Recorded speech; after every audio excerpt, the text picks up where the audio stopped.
नमस्कार दोस्तों, आप सबका बहुत बहुत स्वागत है मेरे YouTube चैनल में। आज के इस वीडियो में बात करेंगे कि कैसे हुई थी भगवान राम की मृत्यु। तो चलिए वीडियो स्टार्ट करते हैं। प्रभु श्री राम का जन्म त्रेता युग में हुआ था। एक अनुमान के अनुसार उनका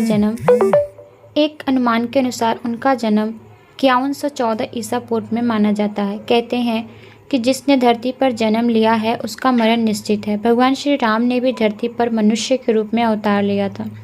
कई जगहों पर राम जी की मृत्यु या बैकुंठ धाम जाने का अलग अलग वर्णन मिलता है।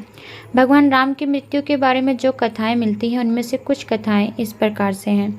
कहा जाता है कि जब माता सीता को अपने पवित्र होने का प्रमाणिकता सिद्ध करने के लिए कहा गया तो उन्होंने परीक्षा देकर अपने पवित्र होने का प्रमाण दिया, लेकिन इसके पश्चात सीता जी अपने दोनों पुत्रों लव कुश को राम जी को सौंप दिया और धरती माता से ये कहा कि माता मुझे अपने अंदर समा लीजिए।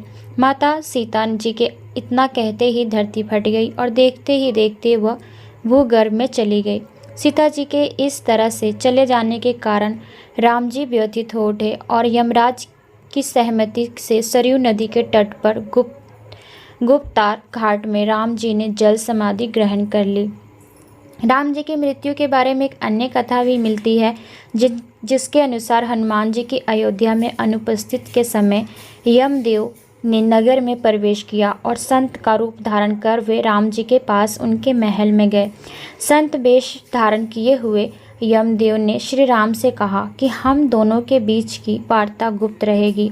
वे राम से एकांत में बात करना चाहते थे। यमराज जी ने राम जी के सामने यह शर्त रखी कि यदि हमारे वार्तालाप करते समय हमारे बीच कोई आया तो द्वारपाल को मृत्यु दंड मिलेगा। राम ने वचन दे दिया, लेकिन उस समय हनुमान जी वहां उपस्थित नहीं थे, जिसके कारण लक्ष्मण जी को द्वारपाल बनाकर खड़ा किया गया। जिसके बाद यमदेव अपने असली रूप में आ गए और राम जी से कहा, प्रभु अब आपको अपने लोक लौटना होगा।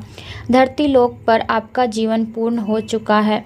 अभी वार्तालाप चल ही रही थी कि ऋषि दुर्वासा वहां पधारे और लक्ष्मण से द्वार के भीतर अंदर जाने की हट करने लगे। उन्होंने लक्ष्मण से कहा कि यदि वे अंदर नहीं जाने देंगे तो वे श्री राम को श्राप दे देंगे।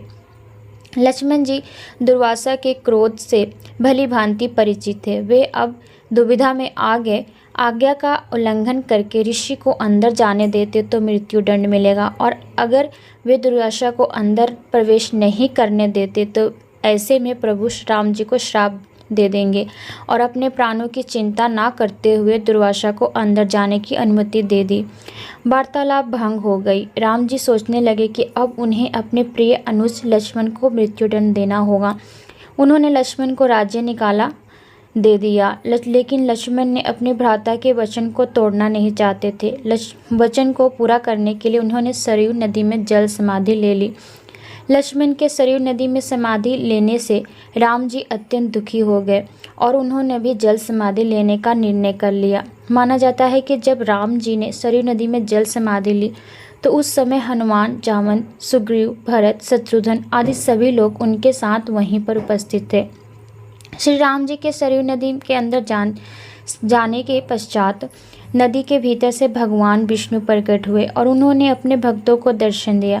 इस प्रकार से राम जी ने अपना स्थूल रूप त्याग दिया और अपने वास्तविक स्वरूप अर्थात विष्णु जी का रूप धारण किया, और इस तरह से राम जी ने बैकुंठ धाम की ओर प्रस्थान किया। आई होप कि आप सबको वीडियो अच्छी लगी हो। Thank you so much.